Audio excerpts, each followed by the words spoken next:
One subscription too many. The evening was settling in, the kind of quiet that usually invites peaceful contemplation. For a certain individual, whom we shall call Phil. Yes, Phil.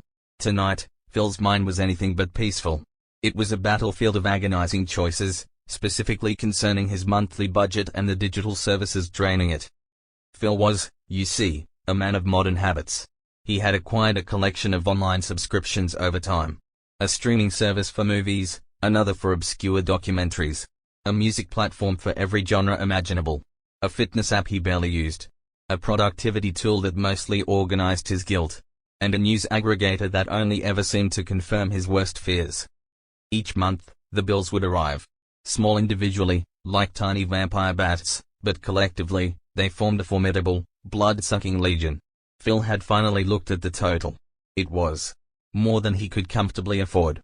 Something had to go. This was where the agony began. He needed to choose. He opened up his spreadsheet. Yes, he had a spreadsheet for this, because he was Phil, and began the grim task of evaluation. Okay, he muttered to himself, pacing his small apartment. Streaming service A. I haven't watched anything new on it in 3 months. But what if that one show everyone's talking about drops next week? The one I have to see? I can't just miss out. Then, music platform B. I mostly listen to the free radio stations anyway. But what if they remove that obscure B-side from 1998 that perfectly captures my existential dread? I need that. He moved to the fitness app. I haven't opened it since January. But I will start next month. I promise. Cutting it now would be admitting defeat. It would be giving up on my best self. Honestly, the sheer emotional attachment one develops to digital services, even the ones you barely use. It's truly a peculiar phenomenon. It's like trying to declutter your attic, but every dust-covered item whispers, but what if you need me someday? What if you miss me? Not my attic, of course. Phil's attic. My very financially conscious friend, Phil. He pictured the moments of cancellation. The small, digital "are you sure?" pop-ups. The subtle guilt trips, "we'll miss you.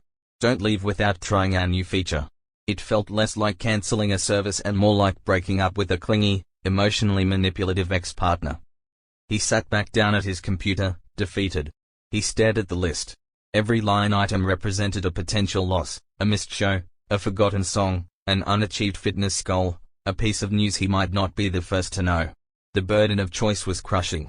It felt easier to just keep paying, even if it meant fewer actual groceries. And then, a different thought occurred to him. A quieter thought. What if? What if having slightly fewer options wasn't actually the end of the world? What if the peace of mind from saving a little money was worth more than the theoretical access to 1,000 shows he'd never watch? What if true freedom wasn't about having everything, but about having enough, and being content with it? He took a deep breath. He scrolled down his spreadsheet. His finger hovered over Fitness App Z. He really hadn't used it. Not since January. The guilt it induced by its mere existence probably burned more calories than actually using it. He clicked Cancel Subscription. A pop-up appeared. Are you sure you want to give up on your fitness goals? Phil paused. He pictured the empty virtual gym. The silent, untracked workouts. He took another breath. And he clicked Yes, Cancel. The confirmation screen appeared. Subscription cancelled. We hope to see you again soon. It wasn't dramatic. No trumpets. No sudden enlightenment. Just a simple, digital confirmation. But Phil felt a tiny, immediate lightness. A small victory. He hadn't conquered the world, but he had conquered one tiny, digital vampire bat. He looked out his window at the moon. The moon, he thought, didn't have different tiers or premium add-ons. It just shone. Simply. Consistently. It offered its light freely, without a subscription fee. And it seemed perfectly content doing so. Phil felt a quiet sense of achievement. One down.